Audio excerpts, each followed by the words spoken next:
जाडोयाममा दिनहरू छोटा हुने भएकाले सरकारी कार्यालय खुल्ने समय 1 घण्टा छोटियो। अब बिहान 10 बजेबाट 4 बजेसम्म मात्र सरकारी कार्यालय खुल्ने। आगामी मक्सिर 4 गते हुने निर्वाचन बिथुल्ने गतिविधि हुन नदिने प्रमुख निर्वाचन आयुक्त दिनेश कुमार थपलियाको भनाई। मंच बनाउँदा लागेको खर्च पनि उम्मेदवारले बुझाउनु पर्ने थपलियाको टिप्पणी। प्रधानमन्त्री शेरबहादुर देउवालाई डडेलधुरा जान आयोगले दियो शर्तसहित अनुमति। मलाई नो नट अगेन होइन वान्स अगेन भन्नुपर्छ भन्दै नेकपा माओवादी केन्द्रका अध्यक्ष पुष्पकमल दाहाल प्रचण्डको दाबी। प्रचण्डको स्पष्टीकरण चित्त बुझ्दो भएन, बाजा बजाउनेको खोजी गर्न निर्वाचन आयोगको निर्देशन। एमाले नजिते देश दुर्भाग्यमा जाने नेकपा एमालेका अध्यक्ष केपी शर्मा ओलीको ठोकुवा। कर घटाउने गण्डकी प्रदेश सरकारको निर्णय 24 घण्टाभित्र बदर गर्नु भन्दै निर्वाचन आयोगले दियो निर्देशन। तोसीमाको उम्मेदवारी कायम राख्ने आदेश विरुद्ध निर्वाचन आयोग सर्वोच्च अदालत जाने। नेपाली कांग्रेसले घोषणा पत्र कार्यान्वयन गर्ने कांग्रेस प्रवक्ता डाक्टर प्रकाश शरण महतको टिप्पणी। नेकपा एकीकृत समाजवादीका तनहुँका सचिव सहित 461 जना एमालेमा प्रवेश। योगेश भट्टराई र बिना मगरलाई निर्वाचन आयोगले सोध्यो स्पष्टीकरण। जुम्लामा सेनाको हेलिकप्टरबाट ओसार्न थालियो मतपत्र। तनहुँमा बुधबार हुने भनिएको पल शाहको मुद्दाको सुनवाई स्थगित। धनगढीमा सडक विस्तार गर्न मेयर हमालले चलाए डोजर। स्थानीय चुनावमा गोली चलेको उदयपुरको सोरुङका बासिन्दाले मतदान बहिष्कार गर्ने। सबै ओडामा महिला सञ्जाल गठन गर्ने काठमाडौँ महानगरपालिकाको निर्णय। बल्छी ध्रुवेले फिल्म निर्माण गर्ने हल्का रमाइलोको छायाङ्कन लन्डनमा। नेपालगञ्जबाट सुरु भयो महापुरुषको पोस्ट रिलिज प्रचार। महापुरुषको टिमले दर्शकसँग बसेर फिल्म हेर्ने। 3 दिनमै 80 अङ्कले बढ्यो नेप्से परिसूचक। कारोबार 1.5 अर्ब नजिक। वाणिज्य बैंकहरूको निक्षेप 11 दिनमा 23 अर्बले घट्यो। अमेरिका र स्विजरल्यान्डसँग हवाई सम्झौता गर्न स्वीकृति। भारतले प्रचलनमा ल्यायो डिजिटल मुद्रा। लगातार तेस्रो हारपछि बागमती प्रधानमन्त्री कपको समूह चरणबाटै बाहिरियो। र समाचार पार्टी हेल्थ टिप्स अन्तर्गत आज हामी स्वस्थ र चम्किलो छालाका लागि खान पर्ने 5 वटा फलफुलको विषयमा जानकारी दिनेछौँ। हामीलाई अन्तिमसम्म हेर्नुहोला। दर्शक महानुभाव नमस्कार। समाचारपाटी.com को न्यूज बुलेटिनमा यहाँलाई हार्दिक स्वागत छ। म प्रहलाद चन्द्र घिमिरे। आज मिति विक्रमसम्म 2079 साल कार्तिक 17 गते बिहिबार इस्वीसम्म सन् 2022 नोभेम्बर 3 तारिक। सदाको झैँ आज पनि हामी उपस्थित भएका छौँ। आजका महत्त्वपूर्ण समाचार, ब्रेकिङ न्यूज अपडेट लगायत तपाईँलाई काम लाग्ने हेर्नै पर्ने महत्त्वपूर्ण खबरहरू हामी सम्पूर्ण समाचार छोटकरीमा प्रस्तुत गर्छौँ। तपाईँ हामीलाई अन्तिमसम्म हेर्नुहोला। हाम्रो मेहनतका लागि यो भिडियोमा एउटा लाइक अवश्य गर्नुहोला। दर्शक महानुभाव अहिलेसम्म तपाईँले हाम्रो च्यानललाई सब्स्क्राइब गर्नु भएको छैन भने कृपया सब्स्क्राइब गर्नुहोस् अनि नजिकै आउने बेल आइकनलाई क्लिक गर्नुहोला। दैनिक रूपमा हेर्नुहुन्छ भने रेगुलर भनेर लेख्नुहोला। आज पहिलोचोटि हेर्दै हुनुहुन्छ भने फर्स्ट टाइम भनेर लेख्नुहोला। दर्शक महानुभाव देशभित्र हुनुहुन्छ भने आफू रहेको गाउँ ठाउँ सहर जिल्लाको नाम लेख्नुहोला। विदेशमा हुनुहुन्छ भने कुन देशबाट हेरिरहनु भएको छ त्यो कुरा तलको कमेन्ट बक्समा कमेन्ट गर्नुहोला। आउनुहोस् दर्शक महानुभाव आजका महत्त्वपूर्ण समाचार सुरु गरौँ सरकारी कार्यालय खुल्ने समय घटेको प्रसङ्गबाट। सरकारी कार्यालय खुल्ने समय बुधबारदेखि 1 घण्टा छोटिएको छ। संघीय मामिला तथा सामान्य प्रशासन मन्त्रालयका प्रवक्ता रुद्र तामाङका अनुसार जाडोयाममा दिन छोटो हुने भएकाले कार्यालय खुल्ने समय पनि छोटिएको हो। उहाँका अनुसार बुधबारदेखि सरकारी कार्यालयहरू बिहान 10 बजेदेखि खुलेर अपराह्न 4 बजे बन्द हुनेछन्। शुक्रबार भने 10 बजे कार्यालय खुलेर 3 बजे बन्द हुनेछन्। माघ 16 देखि कार्तिक 15 सम्म बिहान 10 बजे कार्यालय खुलेर अपराह्न 5 बजेसम्म बन्द हुँदै आएको थियो। 2074 चैत 14 मा राजपत्रमा सूचना प्रकाशित गरेर सरकारले यस्तो नियम बनाएको हो। निर्वाचन आयोगले आसन्न प्रतिनिधि सभा र प्रदेश सभा निर्वाचन बिथुल्ने गरी कुनै पनि गतिविधि हुन नदिने गरी सुरक्षाको आवश्यक व्यवस्था मिलाइएको बताएको छ।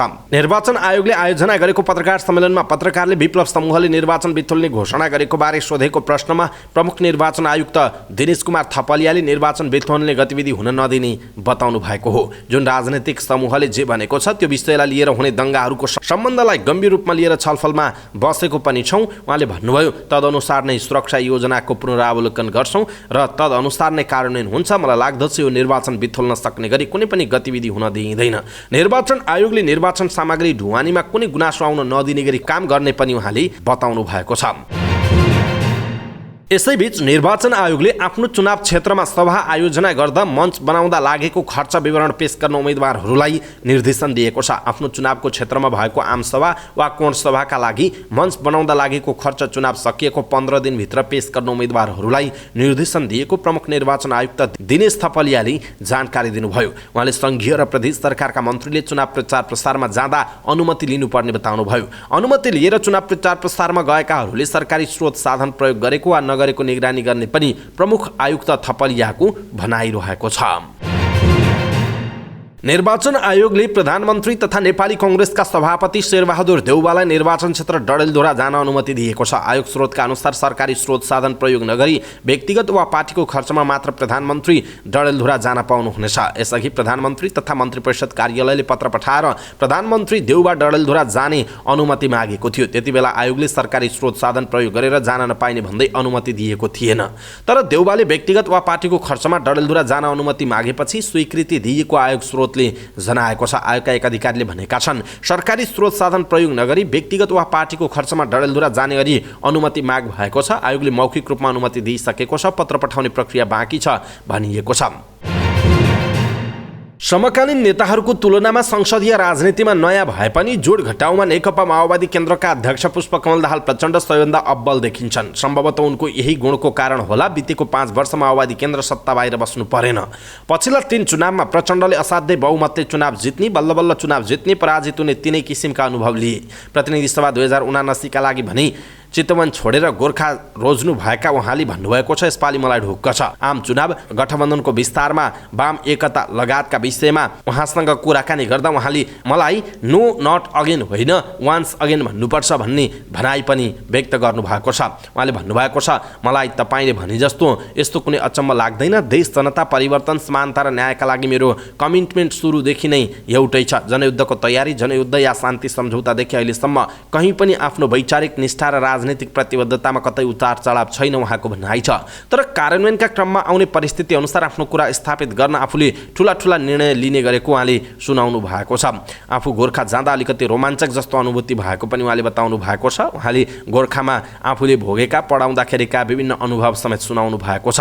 अनलाइन खबरसँगको कुराकानीका क्रममा प्रश्नकर्ताले तपाईँसँगका नेताहरू विरुद्ध नै नो नट अगेन भन्ने अभियान चलिरहेको छ, यहाँको जीवनकालमा यो चाहिँ तपाईँको अन्तिम चुनाव होला कि नहोला भनेर प्रश्न गर्दा उहाँले भन्नुभएको छ, म चाहिँ मेरो अन्तिम भनेर भन्दिनँ, किनकि विचार राजनीति, देश सेवा कहिले उमेरमा कैद हुँदैन। सबै बुढाहरूले मात्र ओगेटेर बस्नुपर्छ भन्ने पनि सही होइन। कसले कति बेला कहाँ आवश्यकता पर्छ भन्ने देश, काल र परिस्थितिमा निर्भर हुन्छ उहाँको भनाइ छ। शताब्दी पुरुष सत्यमोहन जोशी केही दिन अगाडि बित्नुभयो। 100 वर्ष नागेर पनि उहाँले समाजमा सक्रियतापूर्वक योगदान गरिरहन खोज्नुभयो। सिङ्गै समाजले ल अब बुढो भएका कारणले नगर्नु भनेन, बरु सबैले सम्मान गर्यौँ, माया गर्यौँ, उहाँबाट प्रेरणा लियौँ। त्यस्तो हुँदो रहेछ नि। यसको अर्थ सबै 100 वर्ष बाँच्छन्, सत्यमोहन नै हुन्छन् भन्ने होइन। त्यसैले पार्टीभित्र आन्दोलनमा राजनीतिक नेतृत्वको पनि आवश्यकता र औचित्य उसको कर्म, जनताको भावना र चाहना, उसले दिने परिणामद्वारा निर्भर हुन्छ। एउटा भर्खरको उमेर भएकाले पनि नेगेटिभ गर्न सक्छ, धेरै वर्ष भएकाले पनि धेरै पोजिटिभ गर्न सक्छ। त्यो अवस्था उमेरमा कैद गर्ने कुरा मलाई वैज्ञानिक जस्तो लाग्दैन उहाँको भनाइ छ। तर म नै त्यस्तो नेता हुँ, हाम्रो पार्टी नै त्यस्तो पार्टी हो जसको पार्टीमा युवाहरूलाई प्रोत्साहित गर्नुपर्छ भन्छ। अहिले केन्द्रीय समितिमा 20% युवा छन्। माओवादी मात्र यस्तो पार्टी हो जसले युवालाई एकैचोटि नेतृत्वमा प्रमोट गरेर भोलिको दिनमा विशाल पंक्ति तयार पार्ने पहल गरेका छौँ। त्यसैले अहिले प्रचण्ड नो नट अगेन भनेको देख्दा अनौठो लाग्छ। म जहाँसुकै गएको छु, जनतामा प्रचण्डले एकचोटि आँट गर्यो भने देश बन्छ कि भन्ने आशा पलाएको देख्छु।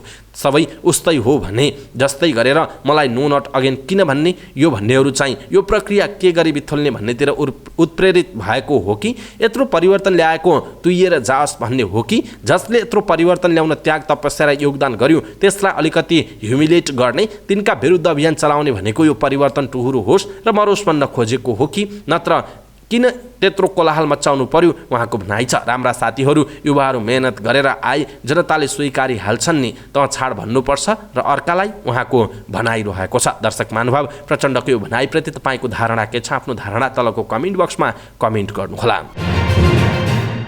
निर्वाचन आयोगले उम्मेदवारी दर्ताका समयमा बाजा बजाएको विषयमा माओवादी केन्द्रका अध्यक्ष पुष्पकमल दाहाल प्रचण्डले दिएको स्पष्टीकरण चित्त बुझ्दो नभएको बताएको छ। असोज 23 प्रचण्ड गोर्खा क्षेत्र नम्बर 2 मा पुग्दा बाजागाजा समेत गरिएको थियो। यसबारे आयोगले सोधेको प्रश्नीकरणमा प्रचण्डले कसले बजायो भन्ने थाहै नभएको जवाब दिनुभयो। तर आयोगले यो स्पष्टीकरण चित्त बुझ्दो नभएको ठहर गर्दै त्यसमा को व्यक्ति थिए, प्रचण्डले लगेका हुन् वा होइनन् भनेर खोजबिन गर्न मुख्य निर्वाचन अधिकृत र प्रमुख जिल्ला अधिकारीलाई निर्देशन दिएको जनाइएको छ। नेकपा एमालेका अध्यक्ष केपी शर्मा ओलीले आगामी निर्वाचन नेकपा एमालेले नजिते देशले दुर्भाग्य भोग्नुपर्ने बताउनुभयो। बुधबार काठमाडौँ 1 मा पार्टीका उम्मेदवार किरण पौडेलको प्रचार कार्यक्रममा सम्बोधन गर्दै ओलीले एमालेलाई राष्ट्रिय शक्ति नबनाए देशले दुर्भाग्य खेप्नुपर्ने बताउनु भएको हो। यसपल्ट नेकपा एमाले बाहेक अर्को त्यस्तो राष्ट्रिय शक्ति छैन। देशका लागि राष्ट्रिय शक्ति निर्माण गर्न एकदमै जरुरी छ। अहिले राष्ट्रिय शक्ति बनाइएन भने, एकल बहुमत आएन भने देश दुर्भाग्यमा जानेछ, दुर्भाग्य भोग्नुपर्छ उहाँले भन्नुभयो। ओलीले देश बिगार्न नदिन एमालेले जित्नुपर्ने भन्दै एमालेले जिते मात्र स्थायित्व आउने जिकिर पनि गर्नुभएको छ। निर्वाचन आयोगले करको दर घटाउने गण्डकी प्रदेश सरकारको निर्णय 24 घण्टाभित्र बदर गर्न निर्देशन दिएको छ। आयोगको बुधबार बसेको बैठकले करको दर हेरफेर गर्ने निर्णय बदर गरी 24 घण्टाभित्र आफूलाई जानकारी गराउन निर्देशन दिएको हो। साथै मुख्यमन्त्री कृष्णचन्द्र नेपाली पोखरेल, अर्थमन्त्री रामजी बराल, मुख्य सचिव र आर्थिक मामिला सचिवलाई किन कारबाही नगर्ने भनेर स्पष्टीकरण सोधेको छ। गण्डकी प्रदेश सरकारले असोज 8 मा घर जग्गा र सवारी कर घटाउने निर्णय गरेको थियो। ललितपुर 3 मा राष्ट्रिय स्वतन्त्र पार्टीकी उम्मेदवार डाक्टर तोसीमा कार्कीको उम्मेदवारी खारेजीको माग गर्दै निर्वाचन आयोग सर्वोच्च अदालत जाने भएको छ। लाभको पदमा रहेको भन्दै निर्वाचन आयोगले तोसीमाको उम्मेदवारी खारेजी गरिदिएको थियो। तर मङ्गलबार सर्वोच्च अदालतका न्यायाधीश डाक्टर कुमार चुडालको इजलासले तोसीमाको उम्मेदवारी खारेज नगर्न अन्तरिम आदेश दिएपछि उनको उम्मेदवारी कायम रहेको छ। सो अन्तरिम आदेश खारेजीको माग गर्दै सर्वोच्च जाने तयारी भएको आयोग स्रोतले बताएको छ। बुधबार निर्वाचन आयोगले आयोजना गरेको पत्रकार सम्मेलनमा प्रमुख निर्वाचन आयुक्त दिनेश कुमार थपलियाले पनि त्यस्तै संकेत गर्नुभयो। हामीले उम्मेदवारी खारेजीको निर्णय गर्दा सर्वोच्च अदालतले गरेको निर्णयलाई आधार बनाएको हो। कानुनमा लाभको पद भनिदिएको छ, त्यो भनेको के हो कहीँ कतै लेखिदिएको छैन। उहाँले पत्रकार सम्मेलनमा भन्नुभयो, एउटा व्याख्या भएर त्यसैका आधारमा काम गर्दा फेरि अर्को आइपर्छ। तपाईँ हामीलाई सधैँलाई अस्पष्टता भयो। आयोग यसलाई उपयुक्त व्याख्या गराउनका निम्ति प्रयत्न गर्छ उहाँको भनाइ छ। स्रोतका अनुसार निर्वाचन आयोगले तोसीमाको हकमा दिएको अन्तरिम आदेश 2 कारणले खारेज हुनुपर्ने तर्क गरेको छ। लाभको पद सम्बन्धी नै विवादमा सर्वोच्चले बुधबार रूपन्देही 2 का उम्मेदवार डाक्टर कमल भुषालको हकमा निर्वाचन आयोगले निर्णय सदर गरेको थियो। दोस्रो न्यायाधीश डाक्टर चुडालको इजलासले गरेको लाभको पद सम्बन्धी व्याख्याका कतिपय पक्षमा आयोग सहमत छैन। निर्वाचन आयोगका सहायक प्रवक्ता गुरुप्रसाद वागले लाभको पदका सन्दर्भमा अब दीर्घकालीन अर्थ राख्ने व्याख्याको आवश्यकताले गर्दा पनि आयोगले सर्वोच्चमा निवेदन दिने जनाइएको छ।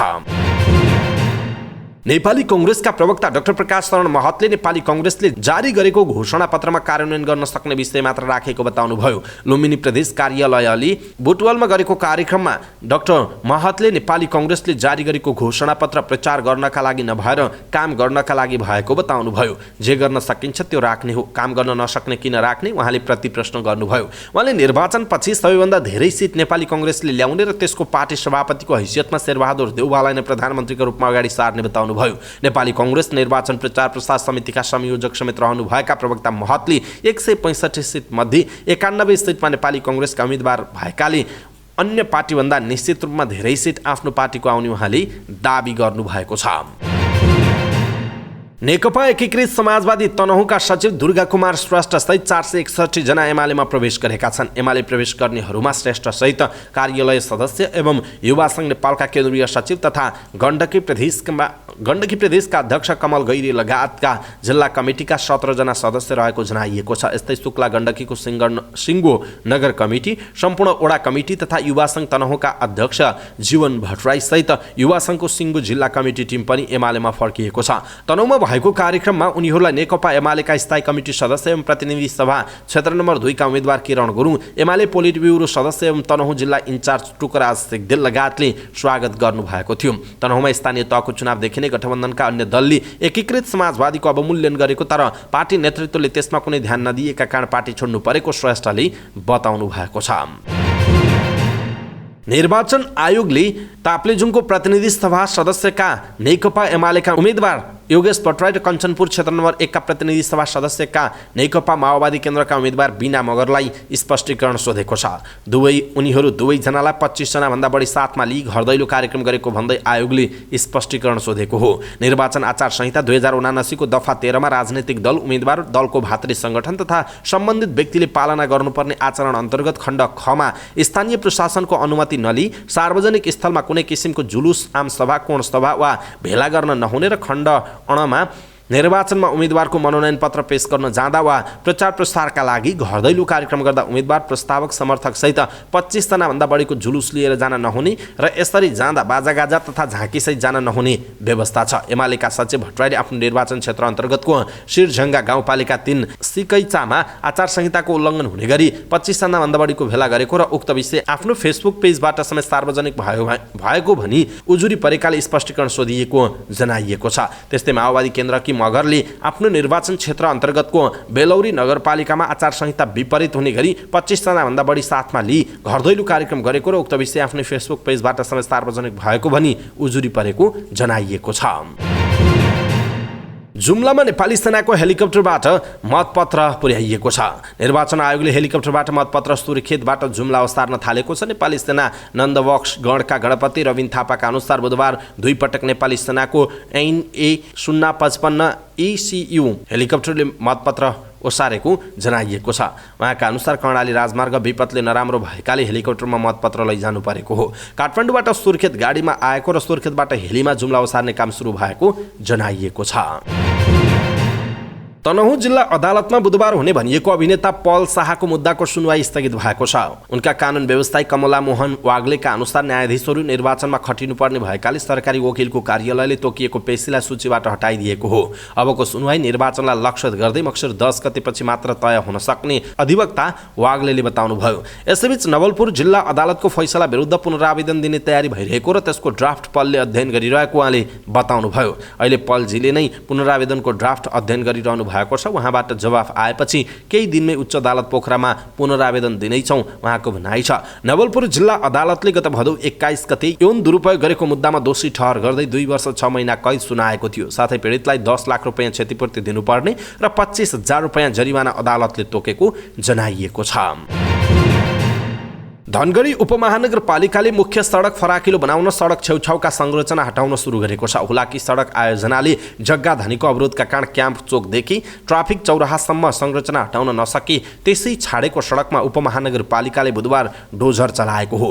धनगढी 1 कैलाली पुलदेखि वडा नम्बर 8 क्याम्पस चोकसम्मको करिब 2300 मिटर सडक फराकिलो बनाउने योजना अनुसार संरचना हटाउन थालिएको उपमहानगरपालिकाले जनाएको छ। बुधबार नगर प्रमुख गोपाल हमाल र उपप्रमुख कन्दकला राणा सहितका जनप्रतिनिधिले फिल्डमा पुगेर सरकारी स्वामित्वको सेती प्रादेशिक अस्पताल भवनमा निर्मित मुख्य सडक तर्फका सटरमा डोजर चलाएको जनाइएको छ।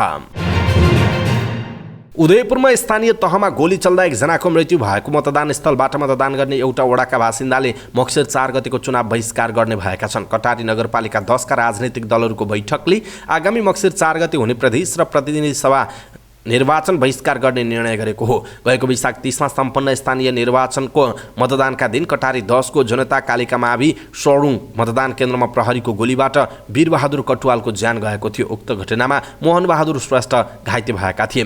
घटना पश्चात स्थानीय बासिन्दाले मतपेटिका उठाउन नदिई शव समेत घटनास्थलबाट उठाएका थिएनन्। समस्या समाधानका लागि तत्कालीन प्रमुख जिल्लाधिकारी वीरेन्द्र कुमार यादव सहितको सुरक्षा निकायको वार्तापछि सहमति मार्फत मतगणना अगाडि बढेको थियो। घटनाबारे छानबिन गर्न उच्चस्तरीय छानबिन आयोग गठन गर्ने, दोषीलाई निलम्बन गरी कारबाही प्रक्रिया अगाडि बढाउन गृह मन्त्रालयलाई लेखी पठाउने, मृतक परिवारलाई उचित क्षतिपूर्ति तथा मृतकलाई शहीद घोषणा गर्ने, घटनाका घाइते मोहन बहादुर श्रेष्ठलाई उपचार र क्षतिपूर्ति दिन नेपाल सरकारबाट गराउने सहमति भएको थियो। त्यो सहमति अहिलेसम्म कार्यान्वयन नभएको भन्दै वडाका दलहरूले आगामी निर्वाचन बहिष्कार गर्ने निर्णय गरेको कांग्रेसका वडा सभापति बलबहादुर खत्रीले बताउनु भएको छ। काठमाडौँ महानगरपालिकाले सबै वडाहरूमा महिला सञ्जाल गठन गर्ने निर्णय गरेको छ। काठमाडौँ महानगरपालिकाकी उपमेयर सुनिता डङ्गोलले सो निर्णय गरिएको औपचारिक जानकारी दिनुभएको छ। बुधबार काठमाडौँमा आयोजित काठमाडौँ महानगरपालिका वडा महिला सञ्जाल गठन र सञ्चालन सम्बन्धी छलफल कार्यक्रममा बोल्दै उहाँले सो सञ्जाल एक हप्ताभित्र सबै वडाहरूमा गठन गरिसक्न पनि वडाहरूलाई निर्देशन दिनुभयो। महानगरपालिकाकी न्यायिक समितिका संयोजक समेत रहनुभएकी उपमेयर डङ्गोलले सो सञ्जालमा काम गर्दाखेरि पुरुषहरूमाथि कुनै पनि किसिमको विभेद नहुने पनि पटक पटक दोहोर्याउनु भयो। काठमाडौँ महानगरपालिकाले यस अघि नै समाजमा हुने द्वन्द्व व्यवस्थापनका लागि भन्दै सबै वडाहरूमा मेलमिलाप केन्द्र स्थापना गरिसकेको छ। उपमेयर डङ्गोलले समाजमा मेलमिलापको वातावरण निर्माण गर्दै महिला र पुरुष बीचको विभेद अन्त्य गर्न सो केन्द्र पनि स्थापना गर्नु परेको बताउनुभयो। कलाकारहरू मरिचमान श्रेष्ठ बल्छी धुर्वी र राजु पौडेल राजु मास्टर मिलेर सामाजिक कथावस्तुमा आधारित फिल्म निर्माण गर्ने भएका छन्। अहिले हिमालय टेलिभिजनबाट प्रसारण भइरहेको सिरियल जुठेकै शैलीमा फिल्म निर्माणको योजना बनेको मरिचमानले जानकारी दिएका छन्। कर्णालीको जुम्ला र हुम्लामा छायाङ्कन गर्ने योजना बनाइएको फिल्मलाई आगामी वर्ष फ्लोरमा लगिने भएको छ। हामी दुईजना मिलेर स्क्रिप्ट लेख्दैछौँ, निर्देशन हामी वा अरू कसैले गर्छ टुङ्गो छैन, मरिचमानले भन्नुभएको छ। जुठेकै शैली आउने ढङ्गले बन्ने फिल्मलाई अन्तर्राष्ट्रिय फेस्टिभल लक्षित गरी बनाइने समेत उहाँले बताउनुभयो। सामाजिक हिसाबले पनि वास्तविक ढङ्गले कथा उतार्ने लक्ष्य छ उहाँको भनाइ छ। यो विशुद्ध नेपालीपनले भरिएको सिनेमा हुनेछ। मरिचमानले भन्नुभयो, त्यति बेलाको नेपाली समाजलाई फिल्म मार्फत प्रस्तुत गरिनेछ। अहिले हिमालय टिभीमा प्रसारण भइरहेको सिरियल जुठेलाई यसको अर्ग्यानिक कथावस्तुको कारण दर्शकले रुचाइरहेका छन्। यसैबीच बल्छी धुर्वेको निर्देशनमा प्रसारण भइरहेको सिरियल हल्का रमाइलोको छायाङ्कन बेलायतको राजधानी लन्डनमा गरिएको छ। गत साता प्रसारण भएको एपिसोडमा लन्डनका दृश्य समावेश छन्। लन्डन ब्रिज लगायतका पर्यटकीय थलोमा सिरियल सुटिङ भएको छ। दशैं तिहार कार्यक्रमका लागि मरिचमान 1 महिना लन्डन बसेर यसै साता काठमाडौँ फर्किएका हुन्। अहिले हलमा चलिरहेको महजोडी स्टारर फिल्म महापुरुषलाई दर्शकले रुचाइरहेका छन्। पहिलो सप्ताहन्त उत्कृष्ट कमाई गरेको फिल्मलाई बलियो वर्ड अफ माउथ मिलिरहेको छ। पहिलो साता फिल्मले 4 करोड रुपैयाँभन्दा बढी ग्रस कमाई गर्ने प्रक्षेपण छ। दोस्रो साता पनि ठुला फिल्म नभएकाले यसको फाइदा महापुरुषलाई नै हुने देखिन्छ। विक डेजमा समेत 50% भन्दा बढी अकुपेन्सी सहित प्रदर्शन भइरहेको फिल्ममा दर्शकलाई तान्ने अभियान निर्माताले थालेका छन्। यतिबेला निर्माताको जोड मुफसल केन्द्रित देखिन्छ, जस अनुसार निर्माता र कलाकारको टोली बुधबार पश्चिम नेपालको प्रमुख फिल्म बजार नेपालगञ्ज पुग्यो। त्यसपछि सुदूरपश्चिम लुम्बिनी प्रदेशका हल हुँदै पूर्वी नेपालका हलमा क्याम्पेन चलाउँदै फिल्मले दर्शकसँग साक्षात्कार गर्नेछ।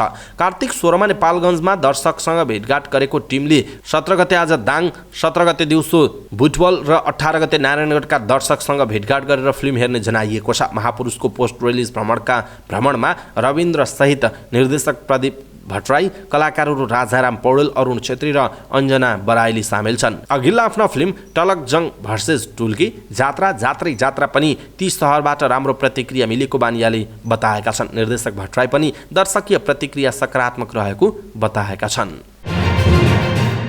एक साताको तिहार र छठ बिदापछि सोमबारदेखि खुलेको शेयर बजार लगातार तेस्रो दिन पनि बढेको छ। साताको चौथो कारोबारको दिन बुधबार बजार परिसूचक नेप्से 7.32 अङ्क 0.38% वृद्धि भएर 1938.30 अङ्कमा बन्द भएको छ। पछिल्लो 3 दिनमा नेप्से 79.81 अङ्कले बढेको हो। सोमबार 16 अङ्कले बढेको नेप्से मङ्गलबार 56 अङ्कको उच्च वृद्धि भएको थियो। लगातार 2 दिन बढेको बजारमा लगानीकर्ताले नाफा बुक गर्न खोज्दा बुधबार उतार चढाव देखिए पनि अन्तिममा नेप्से सँगै कारोबार रकम पनि बढेर बन्द भएको छ। बुधबार बैंकिङ व्यापार र निर्जीवन बीमा बाहेकका सबै उपसूचक बढेका छन्। बैंकिङ उपसूचक 0.19% र व्यापार उपसूचक 1.23% गिरावट भएको छ। सोमबार र मङ्गलबार शेयर मूल्य बढेका बैंकमा बुधबार लगानीकर्ताको नाफा बुक गर्न खोज्दा सेलिङ प्रेसरले बैंकहरूको शेयर मूल्यमा करेक्सन आएको छ। मङ्गलबार 31 भदौ यता 1 अर्ब नाघेको कारोबार रकम बुधबार बढेर करिब 1.5 अर्ब पुगेको छ। बुधबार नेप्सेमा 43,76,708 किता शेयर कारोबार हुँदा 1 अर्ब 46,79,15,000 को कारोबार भएको छ। जसमध्ये शिवम सिमेन्टको 7,85,60,000 को कारोबार हुँदा नबिल बैंकको 5,66,18,000 र रेडियो हाइड्रो पावरको 5,19,96,000 को कारोबार भएको छ। बुधबार नेप्सेमा कुल 185 कम्पनीको शेयर कारोबार भएकोमा 124 कम्पनीको शेयर मूल्य बढेको छ। त्यस्तै 56 कम्पनीको शेयर मूल्यमा गिरावट हुँदा 5 कम्पनीको भने स्थिर छ। जसमध्ये कर्पोरेट डेभलपमेन्ट बैंकको शेयर मूल्य सर्वाधिक 8.74% ले वृद्धि हुँदा कर्णाली डेभलपमेन्ट बैंकको 8.11% र जोशी हाइड्रो पावरको 5.97% ले वृद्धि भएको छ। यता सबैको लघुवित्तको शेयर मूल्य सर्वाधिक 3.96% ले गिरावट हुँदा महुली लघुवित्तको शेयर मूल्य 3.5% र माउन्टेन हाइड्रोको शेयर मूल्य 2.45% ले गिरावट भएको जनाइएको छ। असोज अन्तिम सातासम्म लगातार बढेको बैंकहरूको निक्षेप कार्तिक लागेसँगै पुनः घट्न थालेको छ। नेपाल बैंकर्स सङ्घले उपलब्ध गराएको तथ्याङ्क अनुसार असोज मसान्तको तुलनामा 11 कार्तिकमा आउँदा वाणिज्य बैंकहरूको निक्षेप 23 अर्बले घटेको छ। असोज मसान्तमा 45 खर्ब 47 अर्ब पुगेको निक्षेप 4 कार्तिकमा 45 खर्ब 41 अर्बमा झरेको थियो। पछिल्लो साता निक्षेप थप 17 अर्बले घटेर 45 खर्ब 24 अर्बमा झरेको नेपाल बैंकर्स सङ्घले जनाएको छ। तिहार र छठ पर्वको कारण पछिल्लो साता सर्वसाधारणले नगद झिक्दा निक्षेप घटेको हुन सक्ने बैंकरहरू बताउँछन्। निक्षेप घटे पनि कर्जा भने असोज लागेपछि 5 अर्बले वृद्धि भएको जनाइएको छ। अमेरिका र स्विजरल्यान्डसँग हवाई सेवा सम्झौता गर्न मन्त्री परिषद बैठकले स्वीकृति प्रदान गरेको छ। नेपाल नागरिक उड्डयन प्राधिकरणका प्रवक्ता जगन्नाथ निरौलाका अनुसार मन्त्री परिषदको पछिल्लो बैठकबाट स्वीकृति प्राप्त भएको हो। यस अनुसार अब प्राधिकरणलाई दुवै मुलुकसँग द्विपक्षीय हवाई सेवा सम्झौता गर्ने बाटो खुलेको छ। सम्झौतापछि दुवै मुलुकका वायु सेवा कम्पनीलाई एक अर्का मुलुकमा सिधा हवाई उडानको बाटो खुल्नेछ। नेपाल र स्विजरल्यान्ड बीच यस अघि नै हवाई सेवा सञ्चालन गर्ने बारे सहमति भइसकेको छ।